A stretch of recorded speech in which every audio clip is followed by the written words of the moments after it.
안녕하세요. 가든틴트 친구들 반갑습니다. 배율 목사입니다. 한 주 동안도 건강하게 잘 지냈나요? 우리가 드리는 예배는 메마른 우리의 마음을 옥토와 같이 좋은 땅으로 만들어줍니다. 그래서 믿음으로 심는 것들마다 아름다운 삶의 열매를 맺게 합니다.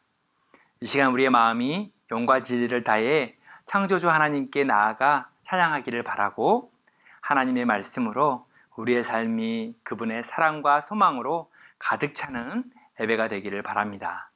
이제 기쁨과 감사로 찬양하며 예배를 시작하도록 하겠습니다.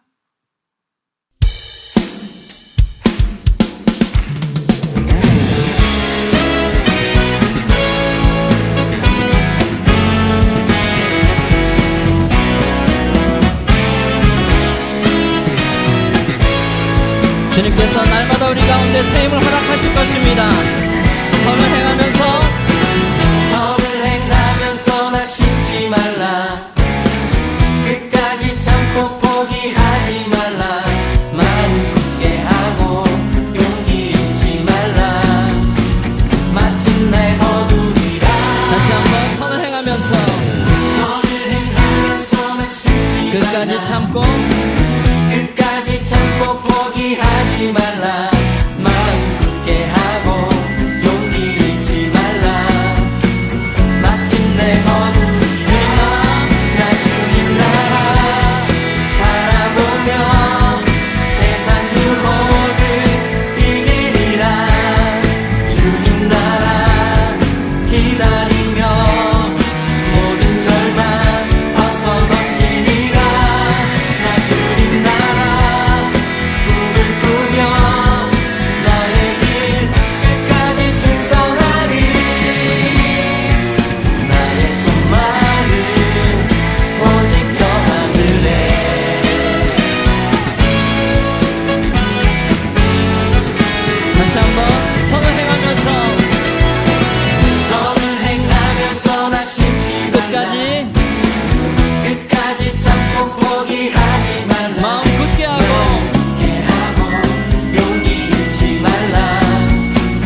사랑의 하나님, 코로나 기간이 장기화되는 상황 속에서도 같은 시간에 같은 마음을 가지고 하나님을 영과 진리로 예배하게 하시니 참 감사합니다.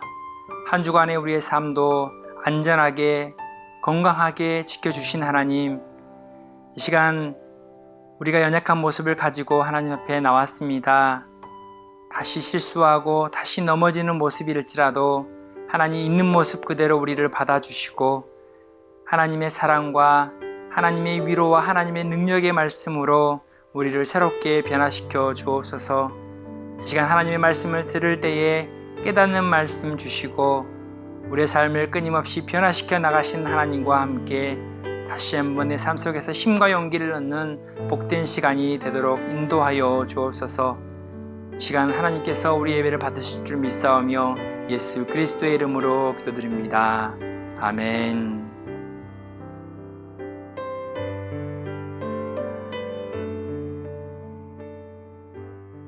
오늘 우리에게 주신 하나님의 말씀은 여호수아 6장 25절 말씀입니다.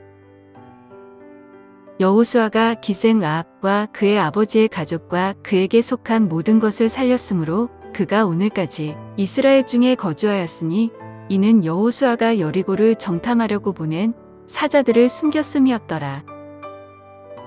이 말씀은 하나님의 말씀입니다.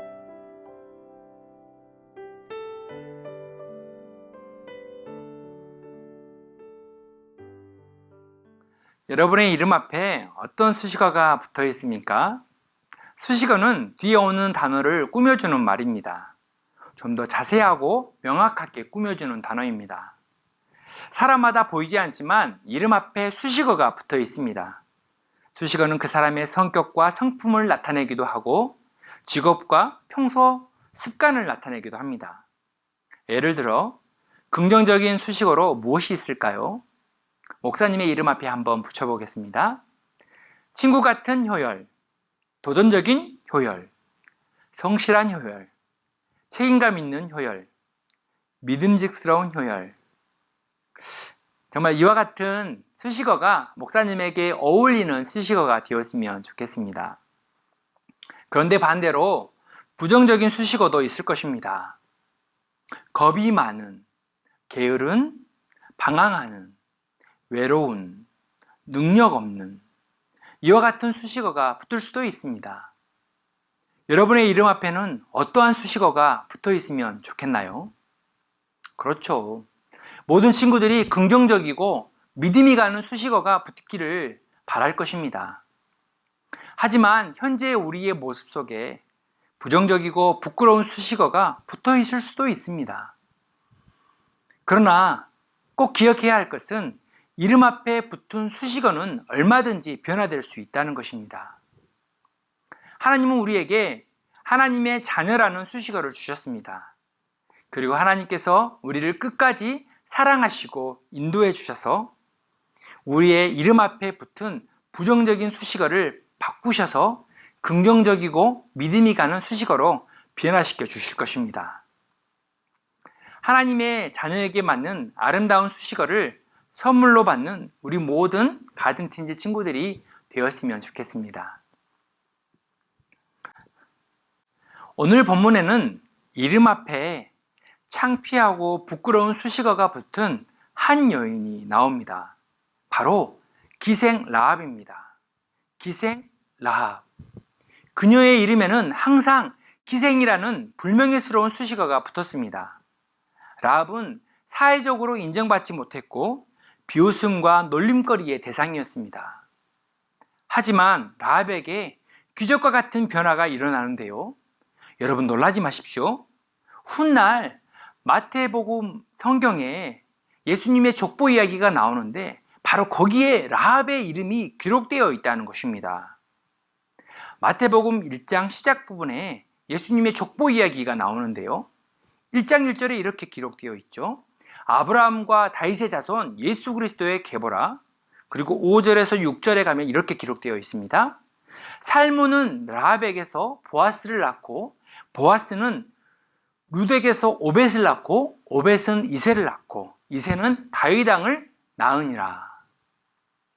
마태복음에는 라합에게 항상 붙어 다니던 기생이라고 하는 수식어가 사라졌습니다. 대신 다윗왕의 손조 라합, 예수 그리스도의 손조 라합이라는 영광스러운 수식어로 바뀌었습니다. 어떻게 이런 놀라운 변화가 가능했을까요? 바로 그것은 라합의 믿음과 소망 때문입니다. 여호수아와 백성들이 하나님의 도움으로 요단강을 건넜습니다. 하지만 이스라엘 백성들은 가나안 땅 입구를 지키고 있는 강하고 견고한 여리고성을 만나게 되었습니다.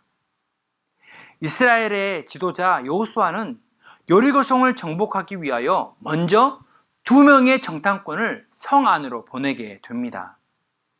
이때 여리고성에서 정탐꾼을 도와준 사람이 바로 기생 라합이었습니다. 본문을 다시 한번 읽어보겠습니다. 6장 25절. 여호수아가 기생 라합과 그의 아버지의 가족과 그에게 속한 모든 것을 살렸으므로 그가 오늘까지 이스라엘 중에 거주하였으니 이는 여호수아가 여리고를 정탐하려고 보낸 사자들을 숨겼음이었더라. 여리고성에 들어갔던 정탐꾼들은 그들의 신분이 발각되어 죽을 위기를 만났습니다. 그런데 기생 라합이 숨겨주게 되었고 이로 인해 라합의 온 가족이 살 수 있었습니다. 여리고성에 살고 있던 기생 라합은 하나님을 향한 믿음으로 온 가족을 구원했습니다. 그리고 라합은 유다 지파의 족장 살몬과 결혼하는 영광을 얻었습니다. 그리고 다윗 왕과 예수 그리스도의 선조가 되었습니다. 라합은 초라했던 그의 인생에 하나님을 받아들이고 믿게 되면서 예수님의 조상이 되는 존귀한 삶이 된 것입니다. 본문 말씀 속에서 라합이 가졌던 2가지 믿음을 깨닫고 우리 모두도 이 어려운 시기를 믿음과 소망으로 이겨냈으면 좋겠습니다. 라합의 믿음 첫 번째는 바꿔주시는 하나님을 믿어라입니다. 여호수아가 보낸 정탐꾼은 여리고성에 들어가서 기생 라합의 집에 잠시 머물게 되었습니다. 그녀의 직업이 기생인 것을 보면 라합의 집은 많은 사람들이 잠시 들려서 술을 마시거나 머물다 가는 곳이었습니다. 이곳은 많은 사람들이 대화를 나누는 곳이었기에 정탐꾼들은 여리고성에 대한 많은 정보를 얻을 수 있었습니다. 그러나 정탐꾼의 정체가 발각되면서 정탐꾼들은 꼼짝없이 잡히게 되는 위기가 찾아오게 된 것입니다. 그런데 이때 예상치 못한 놀라운 일이 벌어집니다. 라합이 적국이었던 이스라엘 정탐꾼들을 도와주는 것입니다. 라합은 2 정탐꾼을 지붕 위에 숨기고 여리고 군병들을 따돌렸습니다. 라합은 왜 자신이 속한 여리고 편에 서지 않고 이스라엘을 도와준 것일까요? 여호수아 2장 10절에 기록되어 있는데요.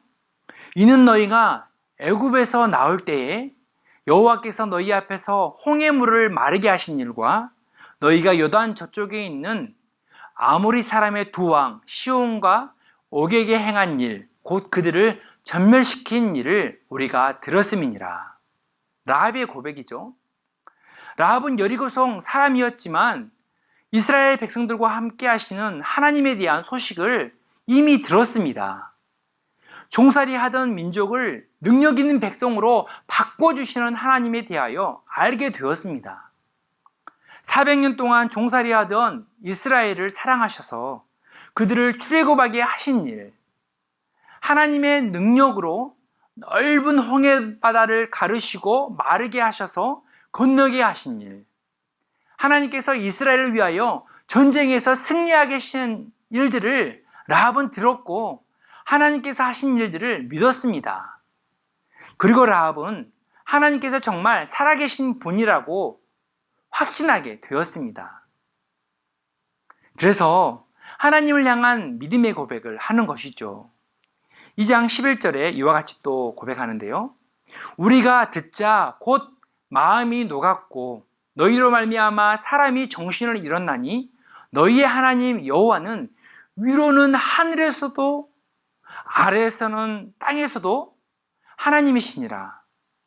종살이하던 민족을 가나안 땅까지 인도하신 하나님이 하늘과 땅에서 오직 유일하신 하나님이라는 것을 믿게 된 것입니다. 비록 자신은 부끄러운 삶을 살아가는 기생이지만 여호와 하나님을 믿으면 초라한 자신의 삶도 바꿔주실 것이라는 믿음이 있었다는 것입니다. 그래서 라합은 여리고 왕보다 하나님을 더 강하신 분으로 믿었고 자신의 목숨을 걸고 이스라엘 정탐꾼을 숨겨 주었던 것입니다. 기생 라합의 이러한 믿음의 결정으로 인하여 정탐꾼들은 안전하게 여리고성을 빠져나갈 수 있었습니다. 사랑하는 가든틴즈 친구들, 라합은 그 이름 앞에 기생 라합, 부끄러운 라합, 창피한 라합, 죄인 라합이라는 수식어가 붙어 있었습니다. 하지만 바꿔주시는 하나님을 믿기 시작하면서 믿음의 행동을 하게 되었습니다. 그리고 다윗의 선조 라합, 예수 그리스도의 선조 라합이 되었습니다.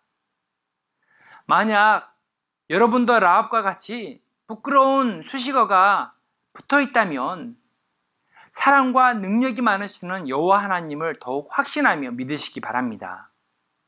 여러분을 위하여 일하시고 바꿔주시는 하나님을 믿으시기 바랍니다.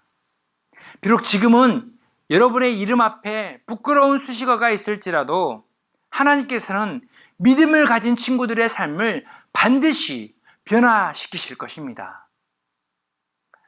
세상에서 가장 안전하고 믿을 수 있는 길은 하나님과 동행하는 길입니다. 코로나19 상황 속에서도 우리는 힘들고 어려움을 겪고 있습니다. 답답해하고 있습니다. 하지만 지금 이 순간에도 하나님은 일하고 계심을 믿고 기도했으면 좋겠습니다. 더 평화롭고 안전하고 행복한 우리의 삶을 위하여 하나님은 지금 세상을 바꿔가고 있는 중입니다. 바꿔주신 하나님과 함께 동행하는 믿음의 친구들이 모두 되기를 소망합니다. 믿음의 모습 두 번째는 소망의 줄을 내려라입니다. 소망의 줄을 내려라. 라합은 사실 소망이 없던 여인이었습니다. 그녀가 가진 신분이 기생이었기 때문에 라합은 많은 사람들 앞에서 수치스럽고 부끄러워했습니다. 하지만 생계를 위해서는 기생으로 살아갈 수밖에 없는 그런 불쌍한 여인이었습니다. 겉으로는 웃고 춤을 추지만 그 모든 것이 가짜였습니다. 참된 평안과 행복을 누리지 못했던 것이죠. 이웃들은 그녀를 비웃고 멀리했습니다. 아마도 가족들조차 라합을 부끄럽게 생각했을 것입니다. 그런데 라합이 하나님께서 보낸 정탐꾼을 만나고 그 마음속에 소망이 생겼습니다. 자신의 가족을 살리고 싶은 소망, 하나님의 백성이 되고 싶은 소망. 라합은 자신의 도움으로 목숨을 건진 정탐꾼들에게 자신을 포함한 가족의 구원을 요청했습니다. 여호수아 2장 13절에 이와 같이요. 나의 부모와 나의 남녀 형제와 그들에게 속한 모든 사람을 살려주어 우리 목숨을 죽음에서 건져내라. 정탐꾼은 라합과 약속을 하고 그녀의 부탁을 들어주기 위하여 붉은 줄을 주었습니다. 나중에 이스라엘 백성들이 여리고성을 정복할 때 라합의 집 창문에 붉은 줄을 달아내리면 그 줄을 보고 라합의 집을 구원하겠다는 것이죠. 이스라엘 백성들은 붉은 줄을 내린 라합의 집 가족들을 무사히 탈출시킨 후에 여리고성을 함락시켰습니다. 라합의 가족들은 약속대로 구원을 받은 것입니다. 라합이 내렸던 붉은 줄의 단어 앞에 히브리어 언어로 보면 티크와트라는 단어가 추가되어 있습니다. 티크와트는 소망의 단어, 소망의 의미가 있습니다. 라합이 내린 줄은 그냥 붉은 줄이 아니었습니다. 라합의 인생에 모든 소망이 담긴 줄이었습니다. 라합은 하나님을 선택하고 믿음으로 소망을 갖게 되었습니다. 곧 멸망당할 여리고성 안에서도 살 수 있다는 소망의 붉은 줄을 내린 것입니다. 그런데 한 가지 더 우리가 꼭 기억해야 할 것은 소망의 줄을 내린 후에는 반드시 기다림이 필요하다는 것입니다. 곧 여리고성이 무너지는 멸망당한다는 온갖 소문이 들려온다 할지라도 불안과 두려움이 마음에 든다 할지라도 소망의 줄을 내렸다면 반드시 하나님께서 구원해 주실 것이라는 믿음을 가지고 기다려야 한다는 것입니다. 사랑하는 가든티즈 친구들, 우리의 삶에는 하나님께서 내게 주신 말씀이 있습니다. 그 약속이 있습니다. 근데 또 다른 한편에는 어렵고 힘든 삶의 현실이 있습니다. 말씀과 현실 사이에는 항상 간격이 존재합니다. 그런데 그 간격을 연결하는 것이 무엇인지 아십니까? 믿음의 기다림입니다. 어려운 문제가 내 앞에 있다 할지라도 믿음을 가지고 기다릴 수 있어야 합니다. 그러면 하나님의 때에 반드시 구원의 기쁨, 회복의 기쁨, 축복의 은혜를 하나님을 경험하게 하십니다. 우리에게도 라합처럼 소망의 붉은 줄이 있다는 것을 아십니까? 바로 예수 그리스도입니다. 예수님만이 우리의 소망입니다. 우리가 죄로 인해 죽어갈 때, 그런 죄악 가운데 상황에 있을 때 예수님은 십자가 위에서 붉은 피를 모두 흘려주셨습니다. 바로 우리를 구원하시기 위해서이죠. 마태복음 26장 28절에 이것은 죄사함을 얻게 하려고 많은 사람을 위하여 흘리는 바 나의 피 곧 언약의 피니라. 예수님께서 흘려주신 피를 믿는 자들에게는 모든 죄를 용서하시고 구원의 약속을 주십니다. 그리고 예수님은 우리에게 자유와 평화로 살아갈 수 있는 소망을 주십니다. 예수님의 붉은 줄을 자신의 삶 속에 내리는 사람은 어렵고 힘든 순간에도 소망을 가지고 기다릴 수 있습니다. 사랑하는 가든텐즈 친구들, 코로나 기간이 길어지면서 여러분의 삶에 혼란스러움과 힘겨움이 찾아올 것입니다. 삶의 터전이 어려운 환경에 정복당하지 않도록 우리 모두 다 함께 하나님을 향하여 소망의 붉은 줄을 다시 한번 내렸으면 좋겠습니다. 우리를 구원하신 예수님을 우리의 삶 중심에 모시고 동행하는 친구들이 되기를 바랍니다. 한 주간에도 바꿔주시는 하나님께서 하신 일들을 기억하고 믿기를 바랍니다. 그리고 예수 그리스도의 소망의 줄을 우리의 삶에 내릴 수 있는 믿음의 친구들이 되기를 소망합니다. 우리 다 함께 주신 말씀 가지고 1분 동안 우리 함께 기도하겠습니다. 첫 번째, 부끄럽고 초라한 나의 삶을 바꿔주시는 하나님을 믿고 신뢰하게 하옵소서. 그리고 평안을 얻게 하옵소서. 두 번째, 하나님께서 함께 하심을 믿고 삶 속에서 소망의 줄을 내려서 어려운 환경을 인내하게 하옵소서. 세 번째, 코로나19 기간 세상 속에 하나님의 사랑과 평화가 있도록 변화시켜 주옵소서. 우리 다 함께 기도할까요?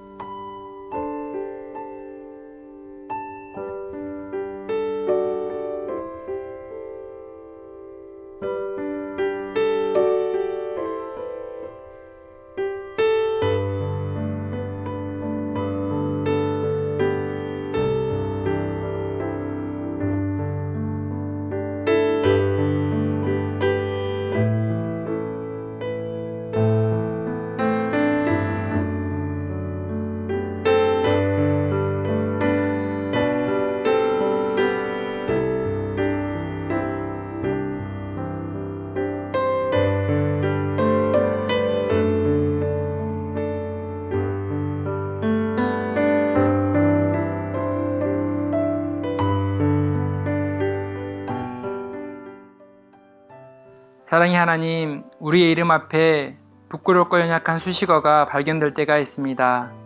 연약하고 지쳐있고 낙심하고 외로워하고 걱정하고 불안해하고 두려워하는 수식어가 발견될 때마다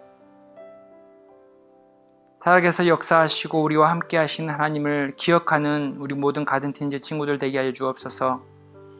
우리의 모든 삶의 어려움을 바꿔주셔서 하나님의 소망으로 이루어가시는 하나님을 기대하고 소망하는 믿음의 친구들이 되게 하여 주옵소서. 우리의 어려움 상황 가운데 예수 그리스도의 그 소망의 줄을 내려서 끝까지 하나님과 동행하는 우리 모든 가든틴즈 축복의 자녀들이 되게 하여 주옵소서. 고3 친구들 계속해서 학교를 오고 가는 중에 안전과 건강을 지켜주시고 꿈을 가지고 기도하는 모든 제목 가운데 하나님 지혜와 총명 더해 주셔서 하나님의 선한 열매를 맺어가는 믿음의 친구들 되게 하여 주옵소서. 집에서 학업에 임하고 있는 우리 모든 중고등부 친구들 하나님께서 주신 기회와 시간들을 소중히 여길 수 있는 마음 주셔서 하나님 기쁨과 감사로 집안에서 보내는 시간도 잘 보낼 수 있는 믿음의 친구들 되게 하여 주옵소서.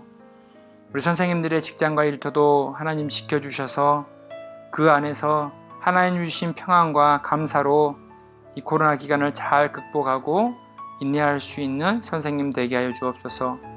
한 주간에도 우리의 삶과 동행하시는 하나님을 기대하오며 예수 그리스도의 이름으로 기도드립니다.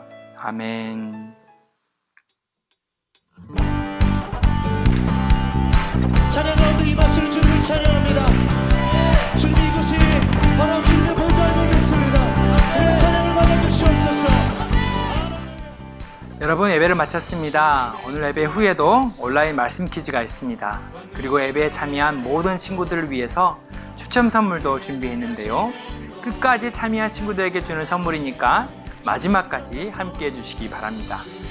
목사님과 선생님들은 한 주 동안도 여러분들을 위해서 계속해서 기도하겠습니다. 여러분 한 주간도 건강하세요. 여러분 안녕. 주의 나라